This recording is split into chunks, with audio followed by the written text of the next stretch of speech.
আবু যর গিফারি দরখাস্ত বিছাই দিয়ে বলে, ভাইরে আপনি খাওয়া শুরু করেন, আমি এতিম নবীরে নিয়ে আসতাছি। আবু যর গিফারি বলে, খাওন পরে, আগে ওই চেহারাটা দেখি। হযরত আলী কানে কানে যা বললেন, নবীজি গেফার গোত্রের নেতা আসছে, আবু যর গেফারি। নবীর শ্বশুর বাড়ি মা খাদিজার বাড়ি 2 তলা বাবা, কাঠের সিঁড়ি বেয়ে বেয়ে নবী নিচে নামতাছে। এবার এত জোরে একটা আওয়াজ দিবা, তোমার জীবনে কোনোদিন এত জোরে আওয়াজ দাও নাই। আবু যর গিফারি আমার নবীরে দেখতেছে, সিঁড়ি বায়ে বায়ে নামতাছে, মনে হইতেছে পূর্ণিমার চাঁদ।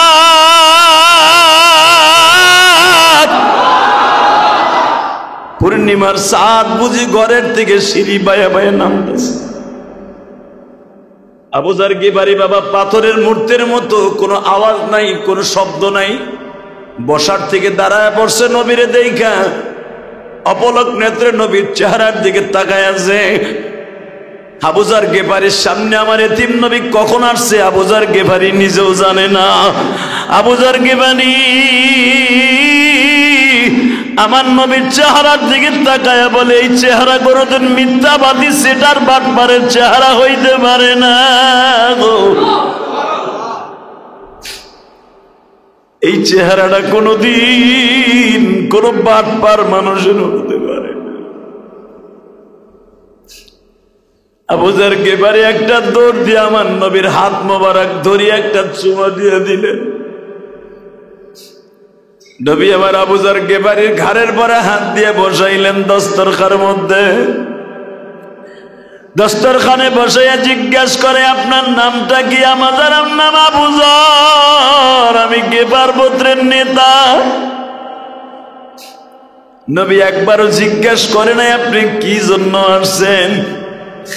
নবী আমার বললেন, আপনি খাওয়া দাওয়া করেন, রেস্ট লন, কিন্তু আপনি যে এত কড়া পাহাড়ের মধ্যে দিয়ে আমার বাড়িতে আসছেন, এইটা যদি মক্কার বেঈমান গুলো দেখে, আপনারও বিপদ আমারও বিপদ। আপনি খাওয়া দাওয়া করে চুপচাপ করে বের হয়ে যাবেন, কারোর সাথে কোনো কথা বলবেন না। আবু যর গিফারি বলে, দুনিয়ার মানুষরা মুহাম্মদ সাল্লাল্লাহু আলাইহি ওয়াসাল্লামের ব্যবহার দেখে আমি পাগল হয়ে গেলাম।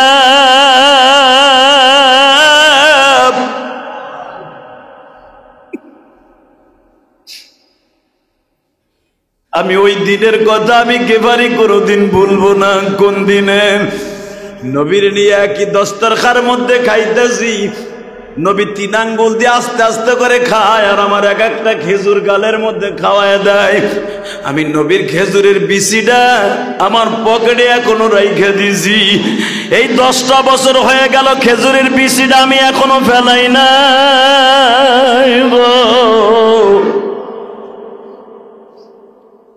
যখনই আমার ক্ষুধা লাগে, নবীর খাওয়ানো ওই খেজুরের আঠিটা আমি গালের মধ্যে দিয়া সুইংগামের মতো চোষা মারি, মাত্র কয়েক মিনিটের ভিতরে আমার পেটটা ভরিয়ে যায়।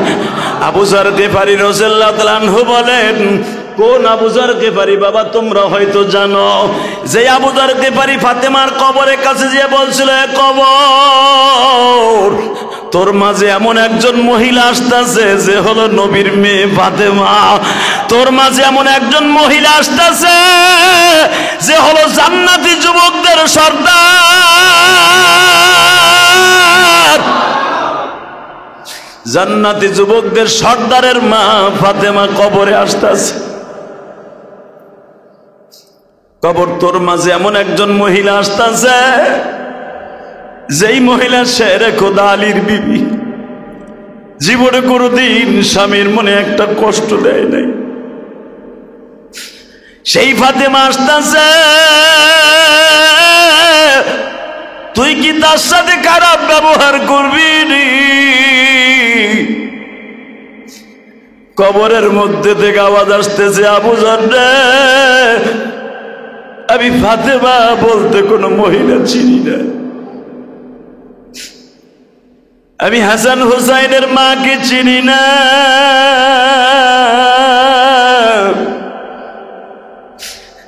আমি দুনিয়ার কোনো মানুষ চিনি না, আমি চিনি আমার মধ্যে যে ভালো কাজ নিয়ে আসবে। فمن يعمل مثقال ذرة خيرا يره ومن يعمل مثقال ذرة شرا يره। এটার মধ্যে যারা ভালো কাজ নিয়ে আসবে আমি তারই চিনব, আর কাউকে চিনি না রে আবু যর। এই শব্দটা শুই নাই বাবা আবু যর গেফারি চিৎকার মারে আর কান্দে আর বলে, দুনিয়ার মানুষ রে, কবর এমন একটা জায়গা যে কাউরে খাতির করব না। কেমনে থাকব ওই কবরে পড়িয়া,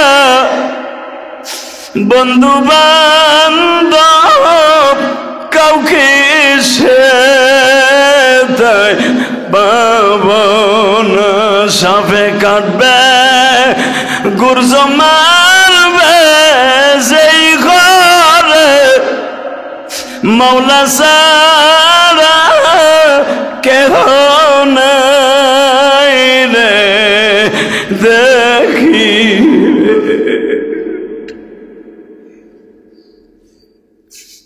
2025 সালের প্রথম জুমা, আমার মালিককে বুঝাইয়া বলো না মালিক, দুনিয়ার সব চাইরা চইলা যাব, মাটির অন্ধকার ঘরে কেমনে একা একা পড়ে থাকবো। وقال الله تبارك وتعالى إن الله وملائكته يصلون على النبي يا أيها الذين آمنوا صلوا عليه وسلموا تسليما لا إله إلا الله لا إله إلا الله لا إله إلا الله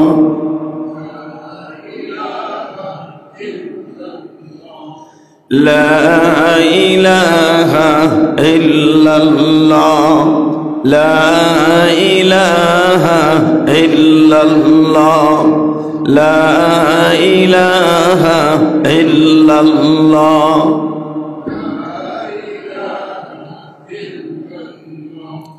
لا إله إلا الله محمد رسول الله صلى الله عليه وسلم الله الله الله الله الله الله الله الله الله الله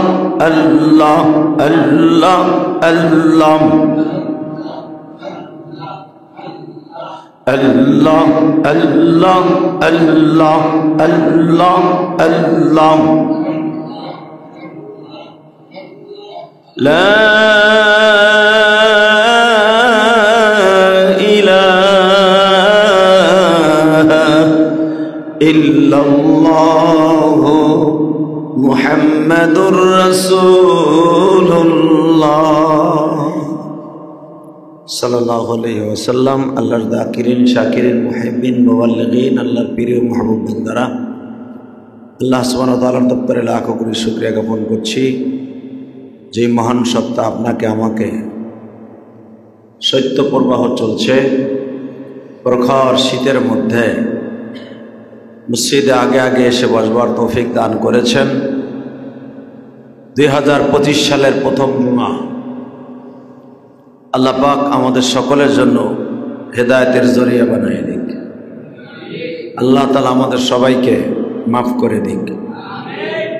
জানুয়ারি মাসের প্রথম জুমা 2025 সালের, আল্লাহ পাকের অনেক বড় নিয়ামত, যারা আগে আগে আসতে পেরেছি মসজিদে, আল্লাহ তাদেরকে আগে আসার তৌফিক দান করে।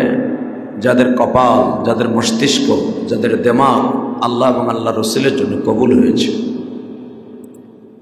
প্রিয় হাজিরিন, আল্লাহ সুবহানাহু ওয়া তাআলা তার কোরআনে কারীমের মধ্যে বলেন, বান্দায় যখন আল্লাহর প্রশংসা করে, রব্বে কারীম তার প্রশংসা নিয়ামতের মুনাইমের নিয়ামতের শুকরিয়া আদায় করার কারণে আল্লাহ রাব্বুল আলামিন তার নিয়ামতকে বৃদ্ধি করে দেয়। আল্লাহ সুবহানাহু ওয়া তাআলা আরো বলেন, বান্দায় যখন আমি রবের কাছে চায়, ফাস্তাইন ওয়াস্তাইন বিল্লাহ, যে ব্যক্তি আল্লাহর কাছে চায়, উদউ আস্তাজিব লাকুম আইনামা তাকুনু ইয়াদরিকুমুল মাউত ওয়ালাউ কুনতুম ফি বুরুজিম মুশাইয়াদা। রব্বে কারীমের কাছে যখন বান্দায় চায়, আল্লাহ বান্দার এতই নিকটে, এতই কাছে যে আল্লাহকে ডাক দিতে দেরি আছে, আল্লাহর ডাকে সাড়া দিতে দেরি করেন না। সুবহানাল্লাহ বিহামদিহি। নবী ইউনূস আলাইহিস সালাতু ওয়াস সালাম সদা সর্বদাই আল্লাহকে এত ভয় পাইতেন যে কল্পনার বাহিরে। ওনার কওমের সাথে একদিন জিদ করে, রাগ করে উনি চলে যাচ্ছে নৌকায় করে, উনি এলাকায় থাকবে না, কারণ ওনার কথা কেউ মানে না, ওনার কথা কেউ শোনে না, ওনাকে কেউ সম্মান করে না। উনি মনে মনে ভাবলেন, আমি আর এলাকায় থাকবো না। তার আগে ওনার জাতিকে বলে দিলেন, ভাই আপনাদের পরে আল্লাহর গজব আসতেছে, যে কোনো মুহূর্তে গজব এসে যেতে পারে। তার জাতিরা তার এই ভয়কে কোনো কিছু মনেই করলো না। সবাই বলল, দেখি গজব কোন দিক দিয়ে আসে। ইউনূস আলাইহিস সালাম যেদিনকে সকালবেলা গজব আসবে, ওদিনকেও রব্বে কারীম সতর্কমূলক বলে দিলেন, ইউনূস রে, আজকেও বলে দাও গজব কিন্তু আসতেছে। তার কওমের মানুষগুলা এটাকে বিশ্বাস করল। আর এই গজব আসার কারণ ছিল বছরের প্রথম দিনই, কারণ আমাকে যেরকম জানুয়ারি মাসের প্রথম জুমা, ঠিক ওই জামানায় ইউনূস আলাইহিস সালামের কাছে এবং প্রত্যেকটা নবীর কাছে বছর শুরু হইতো মুহররম মাস থেকে। আরবি বছর মুহররম মাস থেকে শুরু হয়। তো আমাকে যেরকম জানুয়ারি মাস, তাদের কাছে ছিল মুহররম মাস। এই মুহররম মাসে আল্লাহ পাক অনেক ঘটনা ঘটিয়েছে। তার ভিতরে একটা উল্লেখযোগ্য ঘটনা, ইতিহাস। ইউনূস আলাইহিস সালাম বছরের প্রথমেই, কারণ আমাদের কাছে যেরকম জুমার দিন দামি, বনী ইসরাইলের নবীদের কাছে শনিবার আর রবিবার ছিল দামি। ইউনূস আলাইহিস সালাম শনিবার সকালবেলা বলে দিলেন, ঠিক এরকম জুমা, আমাকে জুমা তাকে হলো শনিবার, পবিত্র দিন। বনী ইসরাইলের জাতিকে বলে দিলেন, আজকে পবিত্র দিন, আজকে কিন্তু গজব আইসা পড়বে, তোমাদের এখনো সময় আছে, ভালো হয়ে যাবে। তো কওমের মানুষগুলা বলে দিল, তুমি যতই ভয়ভীত দেখাও কোনো কাজ হবে না, গজব আমাদের কাছে আসবে না, আমরা হাত দিয়া পাও দিয়া গজব ফিরে ফেলব। নাউযুবিল্লাহ। আল্লাহর গজবকে ফিরাবার মতো কেউ আছে? জোরে কর। আল্লাহর পয়গম্বর ইউনূস বললেন, আমার জাতি ভালো করে বুঝাও, যেই গজব তোমাদের কাছে চাপতাছে, এই গজব ফিরাইবার মতো অস্ত্র তোমাদের কাছে নাই। আমি তোমাদের অত্যন্ত বিনয়ের সাথে বলবো, অতি দ্রুত গজব থেকে বাঁচার জন্য আল্লাহর কাছে আত্মসমর্পণ করো।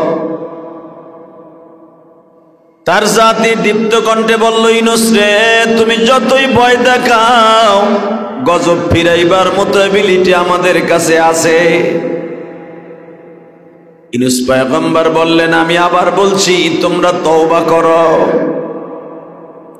আল্লাহর কাছে আত্মসমর্পণ করো।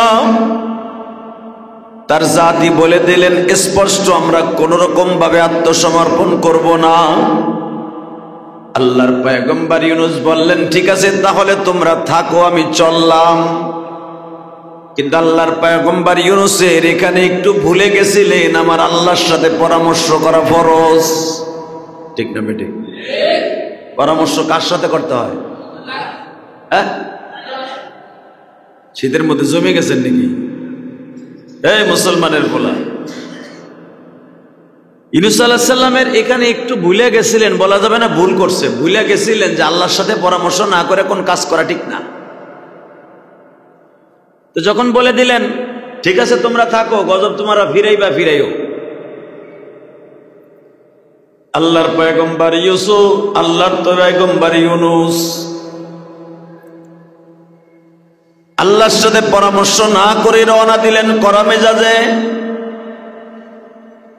ওনার শহর থেকে যাইতে বাবা আরব সাগর বাজে।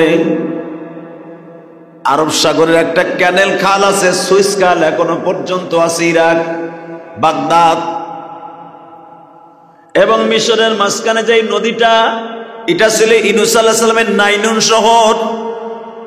উনি যেই শহরে বাস করতেন ওই শহরটার নাম নাইনুন, নাইনুন শহর।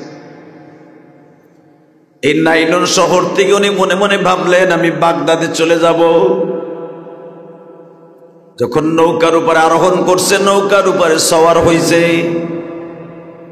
এখানে আরো শত শত যাত্রী ছিল নৌকার মধ্যে, জাহাজের মধ্যে।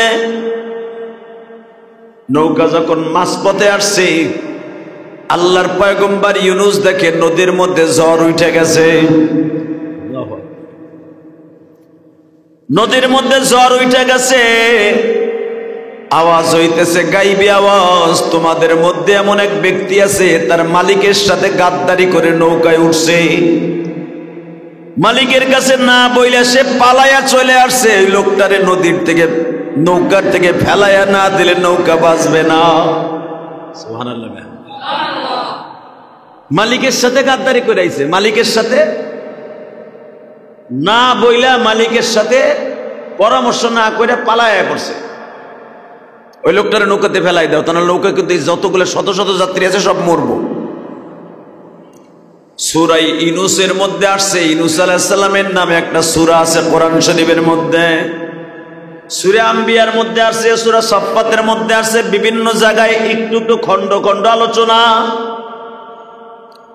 আল্লাহর পয়গম্বর ইউনূস নৌকার মধ্যে চাদর গায়ে দিয়ে বসে আছে। মনে রাখবেন, পয়গম্বরদেরকে দেখলেই চেনা যায় এটা পয়গম্বর, ঠিক না বেটি?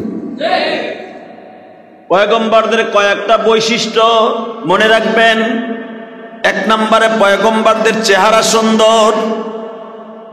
কালো কোন মানুষকে আল্লাহ পৃথিবীতে নবুয়তি দেয় নাই। সুবহানাল্লাহ বলেন।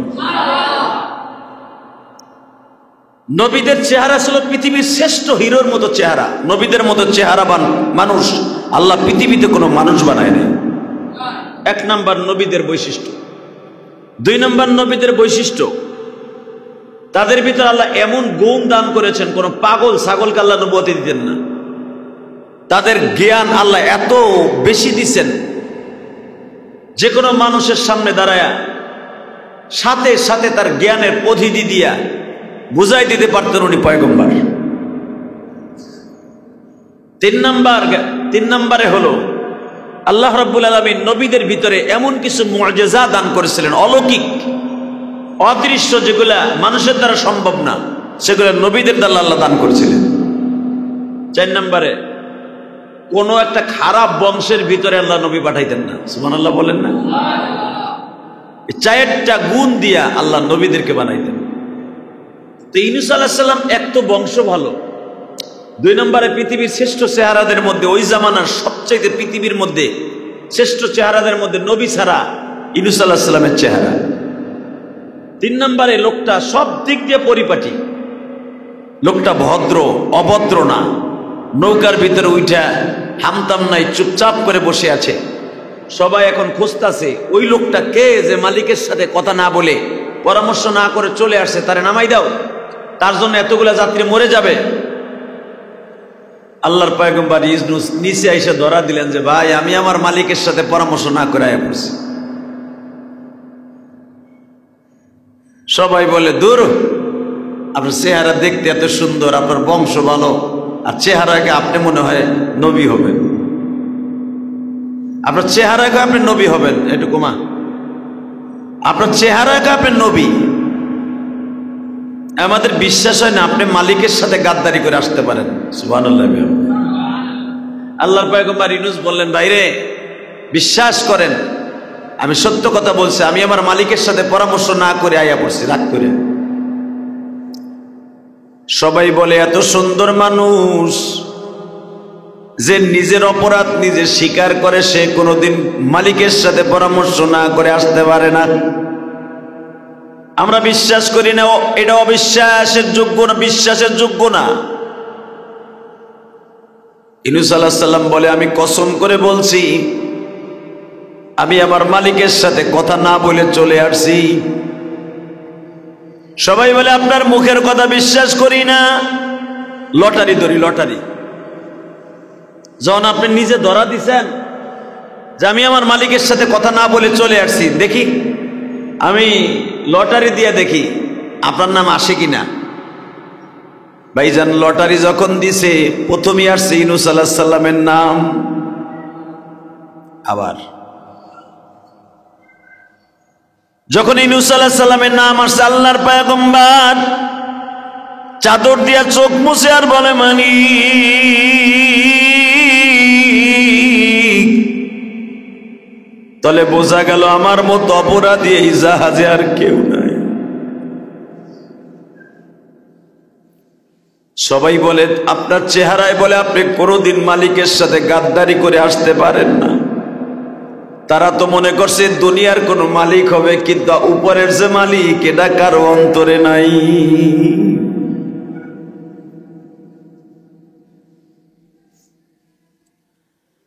আবার জিজ্ঞেস করতেছে, লটারিটা আবার একটু ঘুরায় ফিরায় দেখি।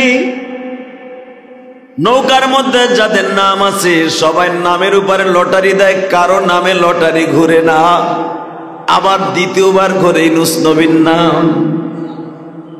সুবহানাল্লাহ, জোরে কন। এই মেয়ে চুপ হয়ে বয়ে রয়েছেন, পাথরের মূর্তির মতো বয়ে রয়েছে মেয়ে। আবার তিনবার এবার যখন লটারি দিছে, তিনবার ইউনূস আলাইহিস সালামের নাম আসছে। ইউনূস আলাইহিস সালামকে তারা নদীর মধ্যে ফেলতে লজ্জা পাইতেছে, কারণ এত সুন্দর মানুষ কোনোদিন খারাপ কাজ করতে পারে না।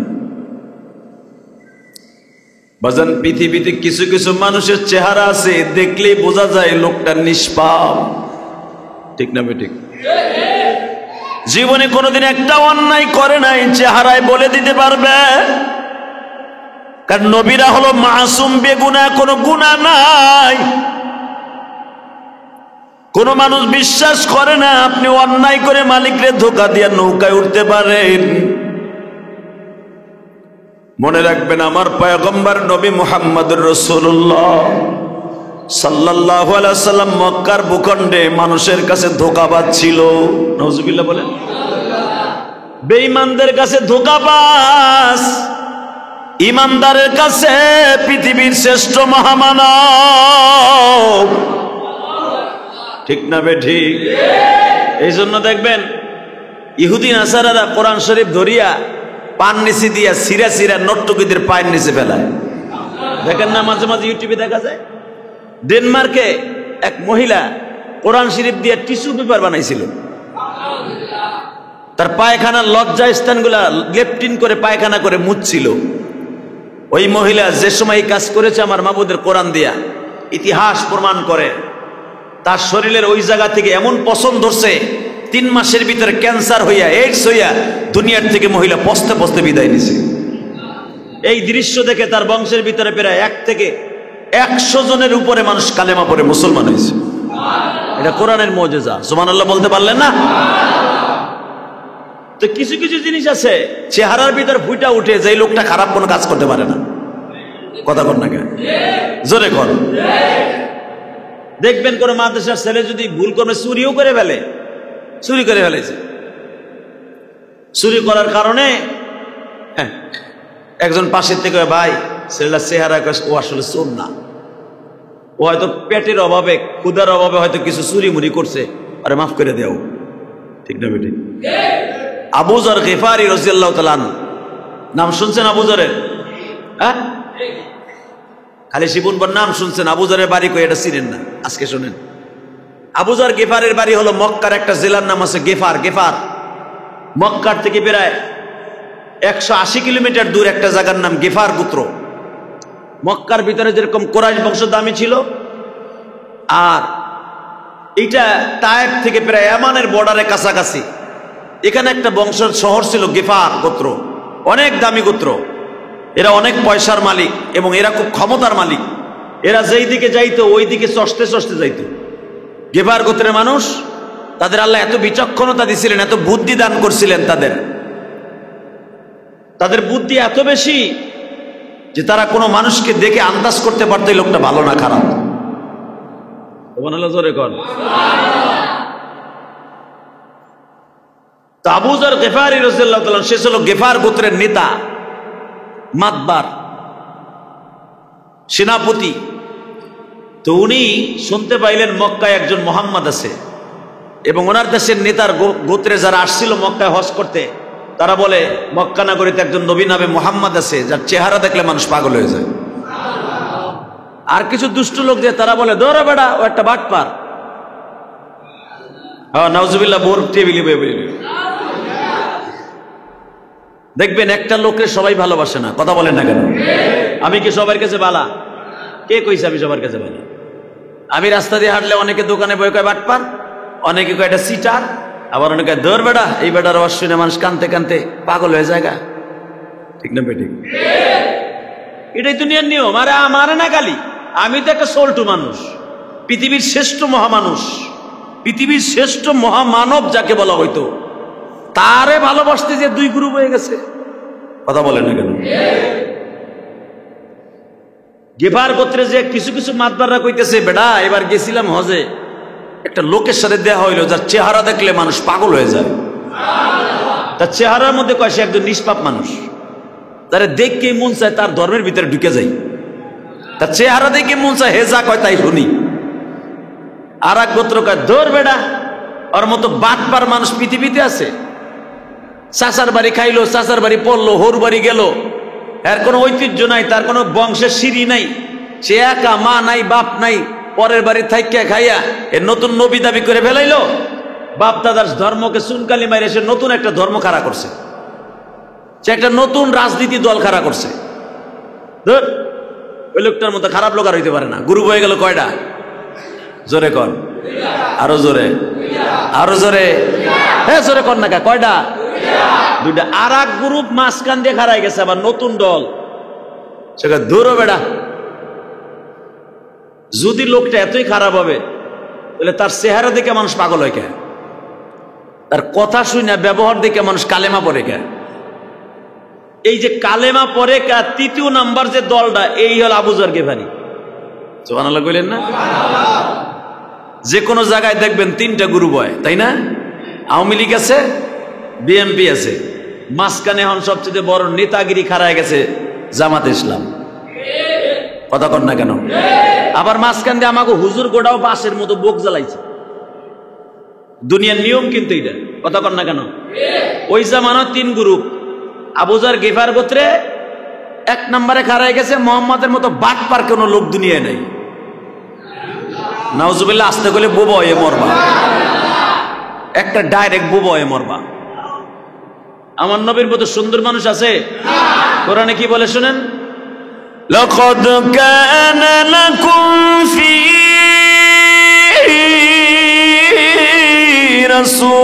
রাসূলিল্লাহি উসওয়াতুন হাসানাহ। এটা হলো রবের ভোট। পৃথিবীর শ্রেষ্ঠ মহামানব, পৃথিবীর শ্রেষ্ঠ চরিত্রের অধিকারী, ওয়া ইন্নাকা লাআলা খুলুকিন আযীম, আমার নবী মুহাম্মদ রাসূলুল্লাহ। এই ভোটটা কার? জোরে কর, আরো জোরে। আল্লাহ যা চায় তাই হয়, ঠিক না বেঠিক? বান্দা যা চায় তাই হয় না। ভালো করে বুঝবেন। আওয়ামী লীগ জামাতরে নিষিদ্ধ ঘোষণা করেছিল, করছিল না? জামাত ইসলাম বলতে বাংলাদেশে কোনো দলই থাকবে না, নিষিদ্ধ। এই দল নিষিদ্ধ, পোস্টার মাইকিং সব নিষিদ্ধ। এখন আওয়ামী লীগই নিষিদ্ধ।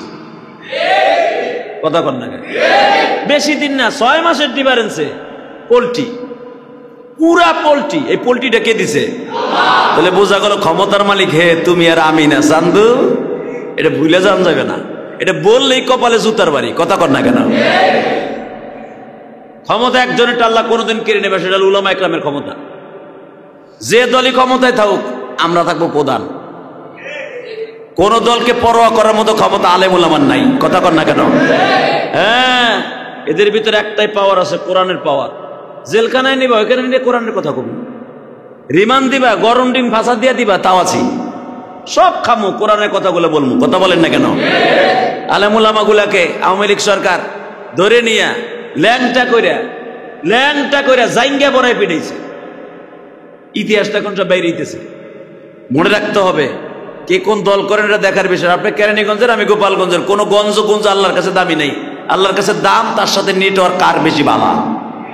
কথা বলেন না কেন? এটা মাথায় রেখেন। নিষিদ্ধ আপনি করলে কি হয়? নিষিদ্ধ যদি উপরের থেকে না হয়, আপনার ক্ষমতা নাই, আপনার বাপেরও ক্ষমতা নাই। কথা বলেন না কেন? আপনি নিষিদ্ধ করছেন, আপনারা নিষিদ্ধ করে দিছে, এটা উপরের থেকে পাস। আবু যর গেফার গোত্রে 3 গ্রুপ হয়ে গেল, 3টা দল। যেই দলের কোনো সিস্টেমই ছিল না, সেটা হলো কি, মুহাম্মাদের মতো বাটপার আর কেউ নাই, যে নতুন দল খাড়া করে এখন সে ক্ষমতা দখল করতে চায়। আর এক দল খাড়া হয়ে গেছে, আরে ভাই, সে যদি খারাপই হবে, তার চেহারা এত সুন্দর কেন? সে একটা মিথ্যা কথা কয় না, তার চেহারা দেখলে ক্ষুধা লাগে না, তার কাছে বসতে গেলে ঘন্টার পর ঘন্টা বসে থাকা যায়, সামনে বই একটা জোরে কথা বলা যায় না। তার সামনে বসলে উচ্চ বাক্যে একটা কথা বলবে, এই ক্ষমতা পৃথিবীর কারো নাই। আর এক দল কয়, ওইলে হইতেও পারে, লোকটারে দেখলে যদি মানুষ পাগল হয়। এই লোকটারে দেখলে যে মানুষ পাগল হয়, এই দলের নেতা ছিল আবু যর গিফারি। জোরে কর। উনি ছিল মাঝখানে, উনি হাও না নাও না, খারাপও না ভালো না। উনি মনে মনে ভাবলো, আমি যখন একটা গোত্রের নেতা, একটু যাইয়ে দেখি মোহাম্মদ আসলে কি বাটপার, না আসলে সন্ত্রাসী, না আসলে লোকটা খারাপ। উনি আমার নবীকে টেস্ট ম্যাচ দেখার জন্য আর সেই লোকটাকে খারাপ না ভালো। উনি আইসা কাবা ঘরের সামনে মুসাল্লায় নবী, যেখানে জিবরাইল নবীকে নামাজ শিখিয়েছিলেন, এখানে 7খানা পাথর আছে, অনেক বক্তব্যপূর্ণ পাথর। এই পাথরে গড়ে চুপচাপ করে বয়ে রয়েছে। মানুষ আসে যায়, তপ করে, ঘুরে, নামাজ পড়ে, ঘুরে, বিভিন্ন সূরাতে কেউ হইহুল্লা করে, কেউ ঢোল নক্কর বাটায় কাবা ঘরের পাশে, মূর্তি আইনা কাবা ঘরের সাথে ঠেকাই দিয়া আবার সেজদা দেয়। নিজের খোদারে নিজের কাঁধে করে আইনা নিজেই সেজদা দেয়, অন্য কোনো খোদার কেউ ইবাদত করব না। মক্কার বেঈমানগুলার সিস্টেম ছিল, হ্যাঁ গো, খোদার নিজের ইবাদত নিজে করত, নিজে খোদারটা কিনতো, ওটার কিনা কাবা ঘরের সাথে শোয়াইতো, চিত করে থুয়া ওর ইবাদত হে করতো। নাউজুবিল্লাহ বলেন। এই জন্য দেখবেন 300 গোত্রের 300টা খোদা ছিল। কোন খোদার ইবাদত কোন গোত্রের মানুষ করতো না, মক্কার নিয়ম ছিল এটা। এই জন্য 360টা মূর্তি ছিল কাবা ঘরের ভিতরে। কারো খোদার ইবাদত কোন বংশের মানুষ করতো না। আবু যর গিফারি উনি কোনো খোদা মোদার সাথে নিয়ে আসে নাই। উনি ঠিক কাবা ঘরের দরজার কাছে বয়ে রয়েছে, ডাইনে বামে তাকাইতেছে, যে শুনছি ওই লোকটার বলে মক্কার ভিতরে তার মতো চেহারাবান কেউ নাই, তার দেখলেই ঠিক পাওয়া যায় যে এই লোকটা নবী। আবু যর গিফারি বাজান সকাল থেকে নিয়ে বিকাল পর্যন্ত বসে আছে, কিন্তু মক্কায় কার পূজারি করছে, মুহাম্মদ কাবায় ঢুকলেই তারে আত্মহত্যার জন্য রেডি করবা, গুপ্ত হত্যার জন্য রেডি করবা, মুহাম্মদকে পেশার দিবা যেন সে আত্মহত্যা করে মারা যায়। আমার নবীকে আল্লাহ নিষেধ করলেন, ইদানিং আপনি কাবার ভিতরে ঢুকবেন না, হেরেমের মধ্যে ঢুকবেন না, আমি আল্লাহ নিষেধ, বাসায় বসে নামাজ পড়বেন। তাহলে বোঝা গেল, রাস্তা যদি ক্লিয়ার না হয়, মসজিদে যদি ভেজাল থাকে, মসজিদে আসাও আপনার জন্য নিষেধ, বাসায় বসে নামাজ পড়বেন যদি আপনার দুশ্মন থাকে। এটা হাদিস, নবীরে বলে দিলেন, আপনি আপাতত হেরেমে ঢুকবেন না, নামাজ বাসায় বসে পড়বেন। সুবহানাল্লাহ বলেন না? ঠিক ওই টাইমে আবু যর গিফারি আইছে। কারফুজের সময় নবী মুহাম্মাদের ঢোকা নিষেধ, কারফু, ডাইরেক্ট কারফু, মুহাম্মাদের কোন মুসলমান মক্কায় ঢুকতে পারবে না, হেরেমে ঢুকতে পারবে না। ইন দি মিন টাইমে আবু যর গিফারি সকাল দিয়ে বয়ে রয়েছে, একই জায়গায় একই সিস্টেমে, ডাইনে তাকায় বামে তাকায়, যে মুহাম্মদ নামে কোনো লোকের নাম শুনতে পাই কিনা, ওই চেহারার মানুষ পাওয়া যায় কিনা। হঠাৎ করে দেখে কেউ নাই, কিন্তু মনে রাখবেন, আমার নবীর চেহারার সাথে কিছুটা মিল ছিল হযরত আলী রাদিয়াল্লাহু তাআলা। আমার নবীর চেহারার সাথে মিল ছিল হাসান হোসেনের চেহারার মিল, আমার নবীর চেহারার সাথে মিল ছিল ফাতেমার চেহারার মিল। এই জন্য বাপ চেহারাওয়ালা মেয়েদের কপাল অনেক ভালো হয়, আলহামদুলিল্লাহ বলতে পারলেন না? ফাতেমার চেহারার মিল সরাসরি নবীর সাথে মিল ছিল। আর মা ফাতেমার চেহারার সাথে মিল ছিল হাসান হোসেনের চেহারা, আলীর চেহারার সাথে নবীর চেহারার মিল ছিল নাক আর এই চলের দিক দিয়া। তো আলী রাদিয়াল্লাহু চেহারা ছিলেন টল ফিগারওয়ালা, অনেক সুন্দর চেহারা। সে আবু যার গিফারির জিজ্ঞেস করে, ভাই আমি যতবারই দেখলাম আইলাম, সকাল বিকালে এই পর্যন্ত 10 বার আইলাম, আইয়ে দেখি আপনি একই জায়গায় বয়ে রয়েছেন। কারণ সাহাবীদের একটা নিয়ম ছিল, যখন কোনো মানুষ কাবার মধ্যে ঢুকতেন অন্য কোনো জায়গার থেকে আইসা সাহাবা একরাম তাদের খোঁজ খবর নিতেন।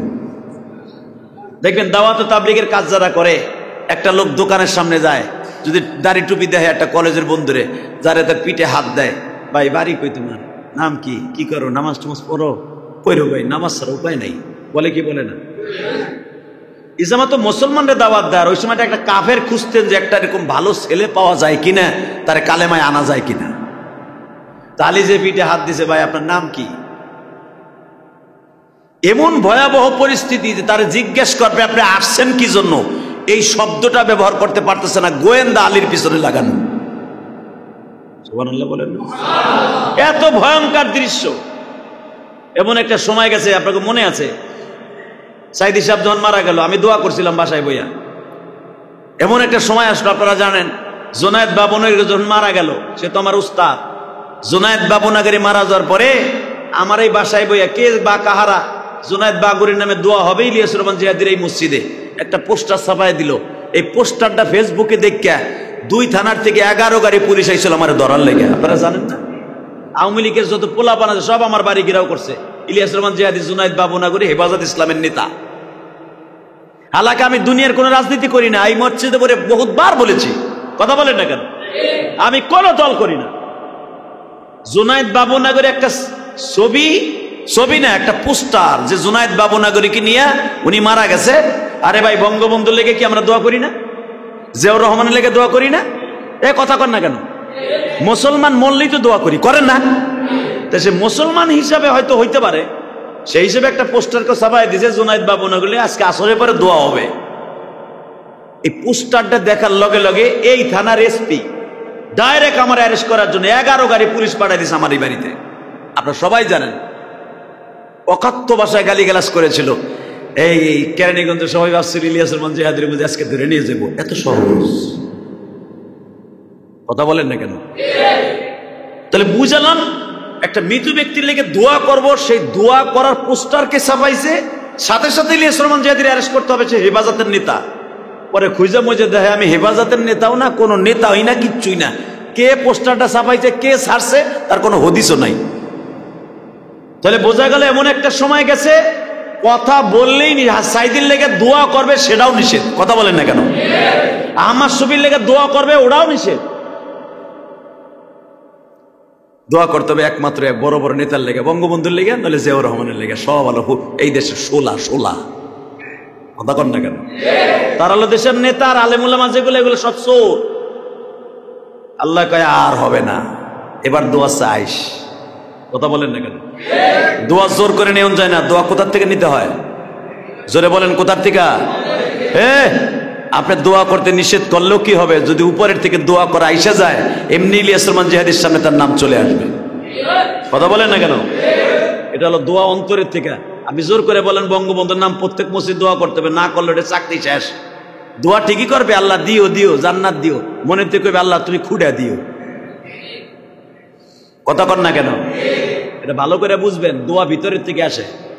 এই মুসলমানের পোলা ভালো করে বুঝবেন। আল্লাহ তো আবু যর গিফারি যে আসছে, আবু যর গিফারি রাদিয়াল্লাহু তাআলা যে আসছে, আইসা জিজ্ঞেস করতেও সাহস পাইতেছে না। এমন ভয়াবহ পরিস্থিতি মক্কায়, মুসলমানের নাজুক অবস্থা, যে ভাই আপনি কোথা থেকে আসছেন, কই যাবেন, কারে দেখতে আইছেন?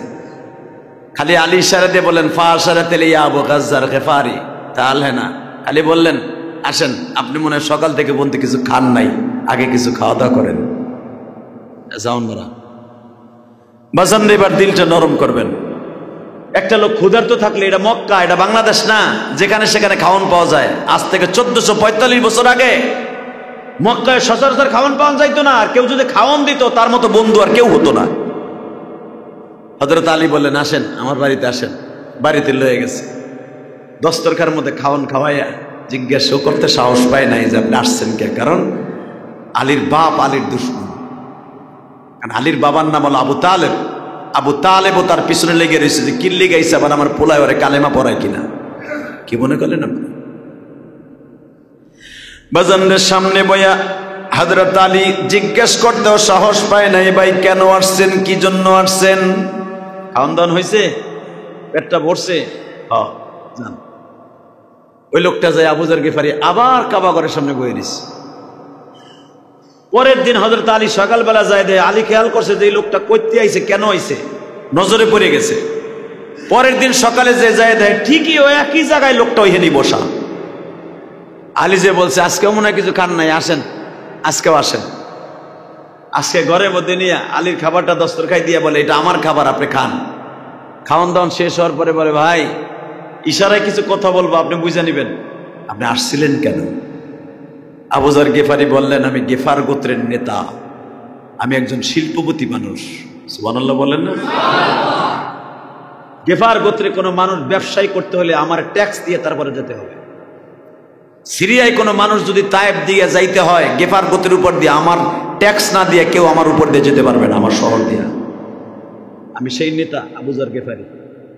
আবু যর গিফারি আপনার নাম বহুত শুনছি, আপনি খুব চেতা লোক, আপনি আসছিলেন কেন? বলে আমার এলাকায় 3 গ্রুপ হয়ে গেছে। এক গ্রুপ কয় মুহাম্মাদের মতো বাটপার আর কেউ নাই, নাউজুবিল্লাহ বলেন, তার মতো খারাপ মানুষ আর কেউ নাই। আর এক গোত্র হয়ে গেছে, তারে দেখলে বলে মানুষ পাগল হয়ে যায়, কালেমা পড়ার লেগে পাগল হয়ে যায়। আর এক গোত্র খারাপ গেছে, আরে লোকটা যদি এতই খারাপ হবে তাহলে লোকটার কাছে মানুষ যায় কেন? তাদের মধ্যে আমি একজন, তারে দেখতে আইছিলাম যে দেখি ওই বেটার চেহারার মধ্যে কোনো বাটপারের ছাপ আছে কিনা। নাউজুবিল্লাহ বলেন। হযরত আলী চোখের পানি ছেড়ে দিয়ে বলে শোনেন, ভালো জায়গায় আসছেন, উনি আমারই আপন চাচতো ভাই। চাচতো ভাই? আপনার চাচতো ভাই? আরে আপনার চেহারা যদি এত সুন্দর হয়, না জানি আপনার চাচতো ভাইয়ের চেহারা কত সুন্দর। হযরত আলী বললেন আপনি কি তার সাথে দেখা করতে চান? ভাই দেখা করার লেগে তো 2টা দিন ধরে বয়ে রয়েছে একই জায়গায়, কেউ কিছু কইতেও জিজ্ঞেস করতে সাহস পাই না। জিজ্ঞেস করলে তো আমি মাইর খাবো, কারণ এলাকা তো আমার না, এলাকার রাজনীতি খুব গরম দেখলাম। আমি তো রাজনীতিবিদ, আমি বুঝি, এলাকায় পাড়া দিলেই বুঝি। আর আমরা গেফার গোত্রের লোক এত বেরেন আল্লাহ করা দিছে, কোন জায়গায় পাড়া দিয়ে বলতে পারবো এই জায়গার অবস্থান কি, এমন বেরেন আল্লাহ আমাদের দান করছে। অতএব আমি বুঝতে পারতেছি। আলী বললেন শোনেন, আমি তার কাছে আপনার নিয়ে যাব, আপনি প্রশ্ন করতে পারবেন না, আপনি আমার চেনেন না, এইভাবে আমার পিছনে পিছনে আইবেন, আপনার থেকে আমার ডিফারেন্স থাকবে অন্তত 20 থেকে 25 গজ। আপনি আমার পিছনে পিছনে আসবেন, আমি পাহাড়ের সিপা সুপা দিয়ে নিয়ে যাবো, মাকামে হুজুনে আমার নবী আছে, শ্বশুর বাড়ি আছে, খাদিজার বাড়িতে আছে, আপনি আমার পিছনে পিছনে আসবেন, কিন্তু কথা বলবেন না। আল্লাহু আকবার বলতে পারলেন না? কত ভয়াবহ দৃশ্য! ইসলাম এত সহজ না, দাওয়াত ও তাবলীগের কাজ এত সহজ না। এই কোন ইঞ্জিনিয়ারের কাছে, কোন ডাকাইতের কাছে, যার ভিতরে ইলম নাই, আমল নাই, যে ইঞ্জিনিয়ার ছিল আগে ছিল দাওয়াত ও তাবলীগের মেহনত করে 1 বছর সাল লাগাইয়া, সে আলেমের ব্যাস ধরে পাগড়ি একটা পেঁচাইয়া মনে মনে ভাবে সাদের গুরু বইয়া আলেম ওলামার সাথে টক্কর মারে। কথা বলে না কেন? ওই রে বেটা, আলেম হতে হলে 17টা বছর মাদ্রাসা মেহনত করতে হবে কোরআন হাদিসের পিছনে। এত সহজ? বড় বড় ফতোয়া দেয়, অমুক আলেম খারাপ, অমুক আলেম খারাপ। এই 7 গ্রুপের কিছু কিছু ইঞ্জিনিয়ার আছে, আর ইঞ্জিনিয়ার তুই রাস্তার ইঞ্জিনিয়ার, তুই মেশিনের ইঞ্জিনিয়ার, দাওয়াত ও তাবলীগের ইঞ্জিনিয়ার না। দাওয়াত ও তাবলীগের ইঞ্জিনিয়ার হলো উলামায়ে কেরাম। তোমাদের কাছে দাওয়াত ও তাবলীগের কাজ কোনোদিনও নিরাপদ নয়, নিরাপদ হলো আলেম উলামাদের কাছে। কারণ ইলিয়াস রহমাতুল্লাহ আলেম ছিলেন, ইনামুল হাসান সাহেব আলেম ছিলেন, জাকারিয়া সাহেব রহমাতুল্লাহ আলেম ছিলেন, ইলিয়াস রহমাতুল্লাহর বাবা উনিও আলেম ছিলেন। তোমার মতো ইঞ্জিনিয়ারের কাছে, তোমার মতো অমুক তমকের কাছে 2 সাল 5 সাল 1 সাল লাগাই আলেমের ভ্যাস ধরলে দাওয়াত ও তাবলীগের কাজ তোমার দ্বারা বোঝা সম্ভব নয়। এত সহজ দাওয়াত ও তাবলীগের কাজ বেটা। আলী কত বড় আলেম তাই দেখো। আলী বলে শোনেন, আপনি আমার থেকে অন্তত 20 থেকে 25 গজ দূরে থাকবেন, আপনার সাথে আমার টাচ লাগবে না, আপনি মুহাম্মদ সাল্লাল্লাহু আলাইহি ওয়াসাল্লামের বাসায় যেতে পারবেন। ওই লোকটা বুঝে ফেলছে রাজনীতির পরিস্থিতি খুব গরম, এখানে আলীরও বিপদে ফেলা যাবে না, আমিও বিপদে পড়তে রাজি না। মক্কার মানুষ বড় হিংস্র, মক্কার মানুষ ক্যাডার, মক্কার মানুষ বাটপার, মক্কার মানুষ খারাপ, এটা আমি জানি। এই লোকটার বিপদে ফেলানো যাবে না। আবু যর গিফারি পিছনে পিছনে যায়। আমার নবী মাকামে হুজুর মা খাদিজার বাড়ি দুতলা। এখন দিলটা নরম করে কানবেন। বছরের প্রথম জুমা, এই জুমাটা আপনাদের জন্য ভালো হোক আমি চাই। এই জুমাটায় চোখের পানি আসুক, পুরা বছরটা ভালো থাকবেন, পুরা বছরটা ভালো থাকবেন। বছরের প্রথম জুমা আমার আল্লাহর কাছে অনেক দামি। সুবহানাল্লাহ জোরে বলতে বলেন। বছরটা শুরু হোক জুমার নামাজটা চোখের পানি দিয়ে।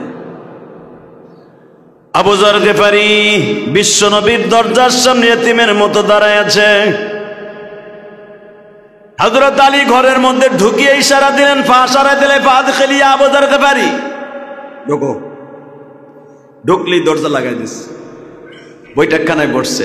মা খাদিজার চেহারে বইয়া আবু যর গিফারি ডাইনে তাকায় বামে তাকায়, তাকায় বলে, হায় হায় রে, আমরা শুনছিলাম মোহাম্মদের কোনো সম্পদ নাই, মোহাম্মদের কোনো টাকা পয়সা নাই, যেই বাড়িতে আমি বইছি এই বাড়ির একটা ইটের চাকচক্যেও তো আমার বাড়িতে নাই। এত সুন্দর রাজপ্রাসাদ, এত দামি একটা বাড়ি। চুপচাপ করে, আরে খাদিজার বাড়ি যে সোফা, সুপার পায়াগুলো স্বর্ণের, এত দামি সোফা আমি যার আবু যর গিফারিরে বেচলেও তৈব না। একদিক দিয়ে বুঝলাম এই লোকটা অনেক সম্পদশালী। তারা বলছিল তাদের বাপ দাদার ঠিকানা নাই, সে এতিম, তার কোনো টাকা পয়সা নাই। কে বলছে তার টাকা পয়সা নাই? তার মতো তো ধনী কেউ নাই। বাজানরে হযরত আলী ঢুককেই দস্তরখান বিছায় দিলেন। এই জন্য দেখবেন মেহমান গেলে আগে সুন্নাত হলো তারে যে কোনো কিছু মেহমানদারি করানো। গল্প পরে নাস্তা আগে, এটা হলো সুন্নাত। আবু যর গিফারি দরখাস্ত বিছাই দিয়ে বলে, বাইরে আপনি খাওয়া শুরু করেন, আমি এতিম নবীরে নিয়ে আসতাছি। আবু যর গিফারি বলে, খাওন পরে, আগে ওই চেহারাটা দেখি। হযরত আলী কানে কানে যা বললেন, নবীজি গেফার গোত্রের নেতা আসছে, আবু যর গিফারি। নবীর শ্বশুর বাড়ি মা খাদিজার বাড়ি দুই তলা, বাবা কাঠের সিঁড়ি বেয়ে বেয়ে নবী নিচে নামতাছে। এবার এত জোরে একটা আওয়াজ দিবা, তোমার জীবনে কোনোদিন এত জোরে আওয়াজ দাও নাই। আবু যর গিফারি আমার নবীরে দেখতেছে, সিঁড়ি বায়ে বায়ে নামতাছে, মনে হইতেছে পূর্ণিমার চাঁদ,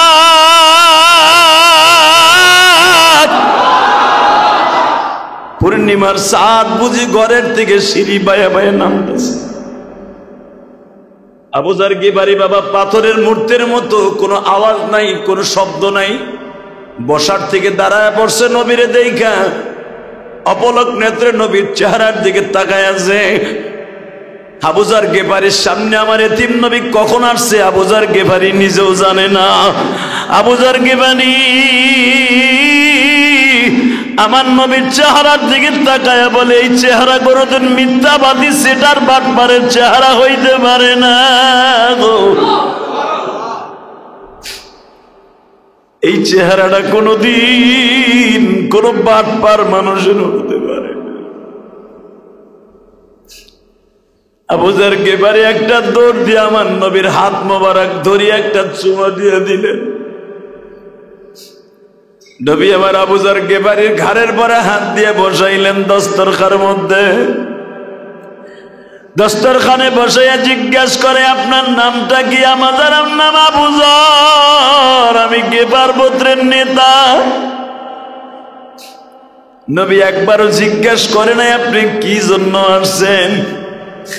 নবী আমার বললেন, আপনি খাওয়া দাওয়া করেন, রেস্ট লন, কিন্তু আপনি যে এত কড়া পাহারার মধ্যে দিয়ে আমার বাড়িতে আসছেন, এইটা যদি মক্কার বেঈমান গুলো দেখে, আপনারও বিপদ আমারও বিপদ।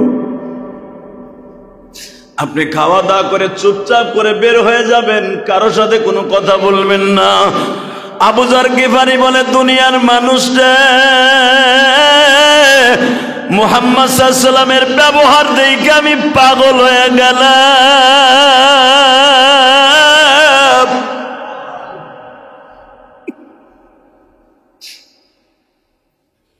আমি ওই দিনের কথা আমি গেফারি কোনোদিন ভুলবো না। কোন দিনে নবীর নিয়ে একই দস্তরখার মধ্যে খাইতেছি, নবী 3 আঙ্গুল দিয়ে আস্তে আস্তে করে খায় আর আমার এক একটা খেজুর গালের মধ্যে খাওয়ায় দেয়। আমি নবীর খেজুরের বিচিটা আমার পকেটে এখনো রাইখে দিছি। এই 10টা বছর হয়ে গেল খেজুরের বিচিটা আমি এখনো ফেলাই না।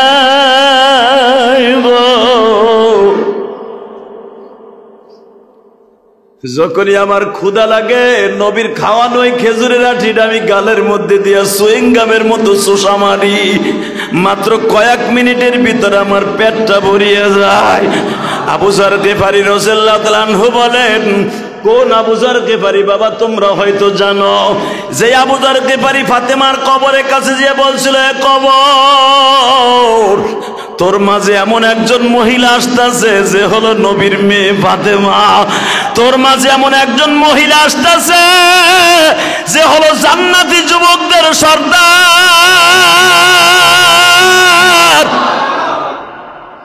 জান্নাতি যুবকদের সর্দারের মা ফাতেমা কবরে আসতেছে। কবর, তোর মাঝে এমন একজন মহিলা আসতেছে যেই মহিলা শেরে খোদা আলীর বিবি, জীবনে কোনোদিন স্বামীর মনে একটা কষ্ট দেয় নাই। সেই ফাতেমা আসতেছে, তুই কি তার সাথে খারাপ ব্যবহার করবি? কবরের মধ্যে থেকে আওয়াজ আসতেছে, আবু যর রে, আমি ফাতেমা বলতে কোনো মহিলা চিনি না। আমি হাসান হুসাইনের মাকে চিনি না।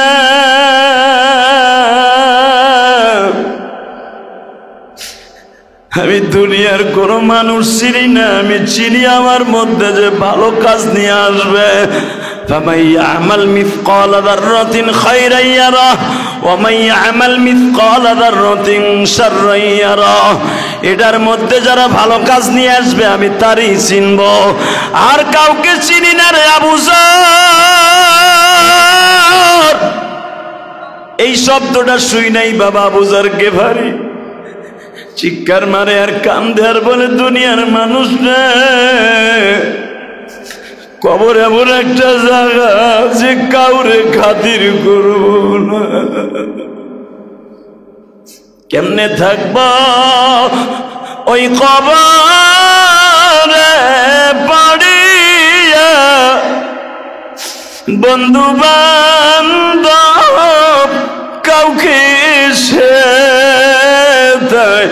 বাবনা, সাপে কাটবে গুর্জ মারবে যেই ঘরে মৌলা সারা কেহ নাই রে দেখি।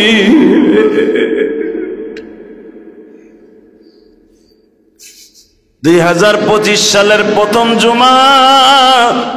আমার মালিককে বুঝাইয়া বলো না, মালিক দুনিয়ার সব চাইরা চইলা যাব,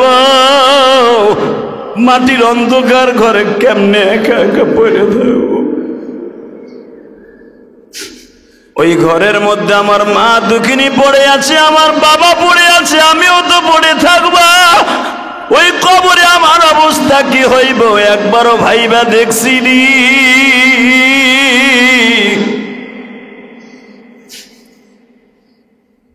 আল্লাহ আল্লাহ সবাইরে মাফ করে দাও, যেরকম আমিন। বছরের প্রথম জুমা। আমার মালিকরে বুঝে কও, হতে পারে 2025 সাল আমার জীবনের শেষ সাল, আর আমি বাঁচব না। ঠিক না বেঠিক? দুনিয়ার সব বাহাদুরি আমার বন্ধ হয়ে যাবে যেদিন আমার চোখ দুটা বন্ধ হয়ে যাবে। আমার সন্তান বলবে এটা মরা লাশ। আমার ঘরে এত আদরের বিবি, ওই ডাইনিটা বলবে এটা আমার। ওই ডাইনি বলতে বাধ্য হবে এটা মরা লাশ। কথা বলেন না কেন? ওই বিবি বলতে বাধ্য হবে, আমার ওই ছেলে বলতে বাধ্য হবে আমার বাপ আর বাপ নাই, লাশ হয়ে গেছে। আমার বন্ধু বান্ধব বলবে এরে আর রাখা যাবে না, ওর মরা লাশ। আমি তখন সবার কাছে সবচেয়ে কুত্তার একটা দাম আছে, আমারও সেই দাম নাই। ঠিক না বেঠিক? কুকুরের পিটাইয়া হলো, পরে রক্ত আবার খাওয়ান দেয়। আর আমি মারা গেলে জোহরের রক্তে মারা যাবো, আসরের পরে আর আমার কেউ দাম নাই। সবাই আমার কুকুরের মতো দূর দূর করে তাড়ায় দেবে। আবার এত স্বাদের বাড়ি, এত স্বাদের গাড়ি, কিচ্ছু আমার কাজে লাগবে না। কথা বাস্তব না অবাস্তব?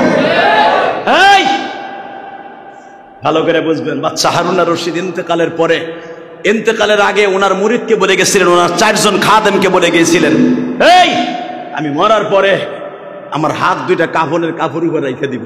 কেন রাখবা? আমি বলছি। হুজুর কেন রাখবো? হাত দুটো তো বাইর করে নিষেধ। তুমি দেখবা, জরিপ করবা আমার এই হাত বাহিরে দেখে কে কি মন্তব্য করে। ওনার হাত যখন বাহিরে রেখে দিছে মোনাজাতের মতো, এক গ্রুপ কইতেছে দেহ বেড়ায় মরার পরও তার সম্পদের লোভ যায় নাই, হে হাত পাইতে ভিক্ষে চাইতেছে। কথা বলেন না কেন? আর এক গ্রুপ কইতেছে দেখ বাচ্চা হারুন আর রশিদ যে সারা জীবন স্বর্ণের খাটে ঘুমাইছে, তার বাবা সেও বাচ্চা ছিল, স্বর্ণের খাটে ঘুমাইছে, তার জীবনটাই স্বর্ণের প্লেটে খাইছে, স্বর্ণের গ্লাসে পানি খাইছে।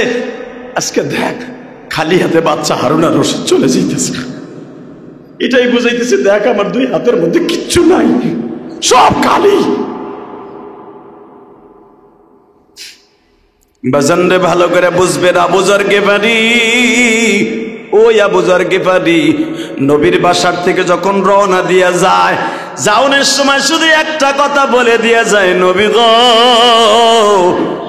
আমি আবার আসবো কালেমা পড়ার লঙ্কা। এই আবু যর গিফারি বলেছিলেন, মানুষের চেহারাদের আন্দাজ করা যায় এই মানুষটা ভালো না খারাপ। কথা ঠিক না বেঠিক?